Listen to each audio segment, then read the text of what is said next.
পরিবেশটা ভালোই ছিল, কিন্তু কিছু কিছু প্রার্থীর কথা শুনে আমার মনে হচ্ছে ওরা জিতেই আছে।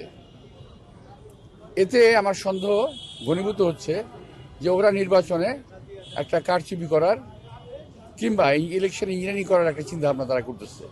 আদারওয়াইজ যারা নির্বাচনে জেতার কথা না, কখনোই কখনোই না, আজকে না, শুধু আগামী 100 বছর নির্বাচনে জেতার কথা না, তারা জেতার কথা ভাবে কি করে? ওদের যদি ইলেকশন ইঞ্জিনিয়ারিং করার পরিকল্পনা নাই থাকে, আমি এত বছর রাজনীতি করার পরে আমরা শিওর হতে পারি না ওরা একেবারে শিওর জিতবেই। কিভাবে সম্ভব? এটা সম্ভব তখনই যদি কারচুপি করার মতো একটা প্রক্রিয়া ওদের হাতে থাকে। হ্যাঁ, জামাতের আমির সাহেব এবার না, শুধু এর আগেও একটা মন্তব্য করেছেন কিছুদিন আগে। উনি পরপর দুবার কিন্তু বেফাস মন্তব্য করলেন নারীদের সম্পর্কে। তো এটার আমার কিছু বলার নাই। উনি একজন অভিজ্ঞ এবং বিজ্ঞ লোক।